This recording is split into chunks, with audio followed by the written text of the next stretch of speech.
Il y a seulement 5 ans, deux géants dominaient le monde. TSMC et Samsung, 70% de la capacité mondiale en puces avancées. Des entreprises capables, par une simple décision interne, de faire vaciller Huawei, de ralentir l'industrie chinoise ou de dicter les règles du marché mondial. Mais en 2025, la scène est méconnaissable. Le PDG de TSMC voyage humblement jusqu'à Nanjing. Le président de Samsung Chine fait 3 visites consécutives à Shenzhen. Et ensemble, ils arrivent avec 30 milliards de dollars d'ordres en poche, espérant une chose, que la Chine accepte encore de travailler avec eux. Mais cette fois, la Chine ne pardonne plus. Ce marché qu'ils contrôlaient autrefois d'un claquement de doigts n'est plus leur terrain de jeu. Et aujourd'hui, on va voir comment ces deux géants, jadis tout-puissants, se retrouvent à supplier la Chine. Et surtout, pourquoi ceux qui ont abandonné la Chine sont maintenant abandonnés à leur tour. Bienvenue dans Journal de l'innovation. Ici, on analyse l'actualité géopolitique, les technologies et innovations croissantes. À Nanjing, dans l'usine de TSMC, il y a un objet que personne n'ose montrer aux caméras. Un scanner EUV à 5 milliards de dollars. Jamais ouvert, jamais installé. Encore emballé dans sa caisse en bois, plastique intact. Un monument au désarroi industriel. Et à Xi'an, la situation de Samsung est pire.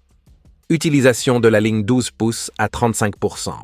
Les employés déplacés, certains sans poste fixe, les équipements en sommeil.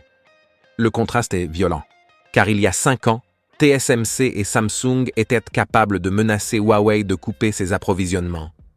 Et toute la Chine tremblait. Aujourd'hui, ce sont TSMC et Samsung qui tremblent. Et la Chine qui dicte les conditions. Comment les géants ont abusé du marché chinois? Pendant des années, la Chine était leur coffre-fort. Premier marché mondial pour les semi-conducteurs, avec une base industrielle gigantesque, avec des clients fidèles et des volumes colossaux, avec des revenus garantis aux marges maximales. TSMC ne cachait même pas que 25% de son chiffre d'affaires venait de la Chine. Samsung vendait à la Chine plus de mémoire qu'à n'importe quel autre pays. Mais les deux entreprises ont commis une erreur fatale. Elles ont cru que la Chine avait besoin d'elles. Mais qu'elles n'avaient pas besoin de la Chine. Alors en 2020, cette arrogance a été mise à l'épreuve et la période où tout a basculé. En septembre 2020, alors que Donald Trump était au pouvoir, les États-Unis imposent une interdiction visant directement Huawei. Et là, tout change. TSMC se met immédiatement au garde-à-vous. TSMC arrête totalement la production des puces de 7 nanomètres pour Huawei, avec une conséquence directe, une perte immédiate de 14% de ses revenus. TSMC met fin unilatéralement à un partenariat stratégique. Samsung va encore plus loin. Samsung arrête la vente de puces mémoire à Huawei. Un abandon complet d'un client qui dépensait plusieurs milliards par an. Les deux entreprises ont pris une décision politique, pas commerciale, et vous connaissez très bien l'acteur principal derrière ces décisions. Ces deux entreprises ont parié sur deux choses. D'une part, que les États-Unis les récompenseraient, et d'autre part, que la Chine ne serait jamais capable d'avancer sans elles. Deux paris, deux erreurs gigantesques. Les États-Unis leur ont promis monts et merveilles, des subventions massives, des accès privilégiés au marché américain, une position stratégique dans les chaînes d'approvisionnement. Mais la réalité est tout autre. Pour l'usine TSMC en Arizona, son coût d'investissement est passé de 12 à 65 milliards de dollars, mais a obtenu seulement 6,6 milliards de dollars de subventions, avec des retards, les surcoûts et le manque de personnel. Et une exigence américaine de partager sa technologie 3 nanomètres avec l'entreprise Intel. N'hésitez pas de vous abonner et de liker pour soutenir et référencer la chaîne. Merci. Pour l'usine Samsung au Texas, l'usine de 17 milliards a été détruite par une tempête de poussière. Aucune puce produite pendant 2 ans. Les subventions promises ont été retardées jusqu'à la fin de l'année 2024. En clair, les États-Unis ont obtenu ce qu'ils voulaient, le contrôle, la documentation technique, le transfert de valeur. Mais TSMC et Samsung ont traversé de difficultés, et des pertes aussi. Pendant ce temps, l'Europe coopérait sans sanctions. À la même période, l'Union européenne faisait exactement l'inverse. subventionne à hauteur de 43 milliards d'euros d'investissement pour renforcer l'industrie des puces électroniques en Europe. TSMC invité en Allemagne sans transfert technologique obligatoire. La France invitant même les entreprises chinoises à participer à la recherche et au développement. L'Europe a choisi la coopération économique. Les États-Unis ont choisi la confrontation géopolitique. Et TSMC comme Samsung ont choisi le mauvais camp. Cependant, lorsque les sanctions sont tombées, beaucoup imaginaient que la Chine va reculer d'au moins 10 ans. La réalité est tout autre. SMIC crée une puce de 7 nanomètres, sans EUV, en utilisant uniquement des machines DUV, avec des ingénieurs travaillant au micron près. Huawei revient avec un Kirin 7 nanomètres 100% chinois. Un miracle industriel en pleine tempête. L'entreprise Shanghai Microelectronics produit un scanner lithographique de 28 nanomètres, assez pour casser la dépendance aux équipements ASML. Le résultat est frappant. Les coûts des puces matures chutent de 30%. Et surtout, la Chine devient le leader mondial du 28 nanomètres. C'est une montée en puissance d'une ampleur historique, d'ailleurs selon Moody's. En 2025, la Chine atteindra 21,3% de la capacité mondiale, juste derrière la Corée, 21,6%, et devant les États-Unis et l'Europe réunis, sur le 28 nanomètres, 33% du marché mondial.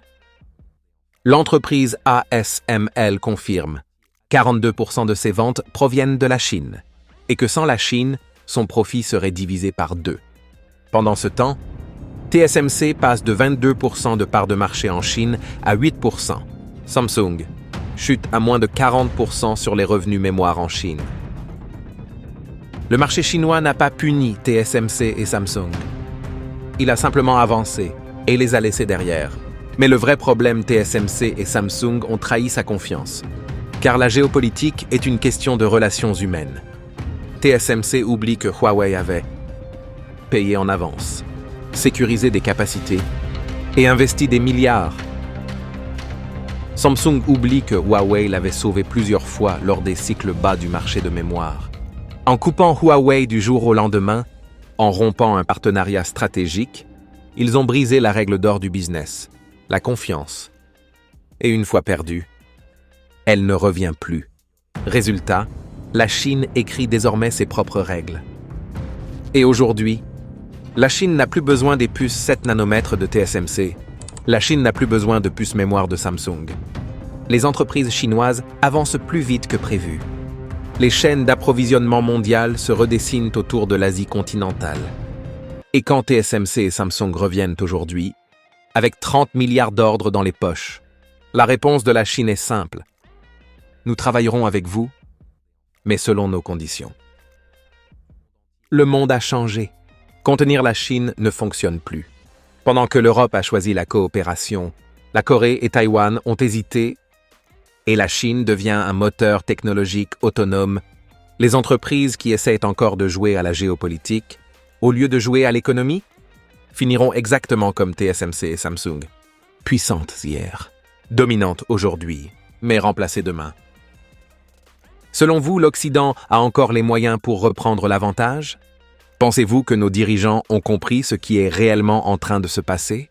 Faites-le moi savoir dans la section des commentaires. L'histoire de TSMC et Samsung n'est pas une tragédie technologique. C'est une erreur stratégique. Avoir misé sur des promesses politiques, avoir tourné le dos à leur plus grand marché, avoir sous-estimé la capacité d'innovation chinoise, la Chine n'a pas puni TSMC et Samsung. Ce sont TSMC et Samsung qui se sont punis eux-mêmes. Et dans ce nouveau monde, ceux qui abandonnent la Chine sont finalement abandonnés. Et surtout, si vous aimez cette analyse du Journal de l'innovation, abonnez-vous et likez la vidéo. Votre soutien est la clé pour aider cette chaîne à monter dans l'algorithme et continuer à vous apporter d'autres analyses. Merci d'avoir regardé. On se retrouve dans la prochaine vidéo.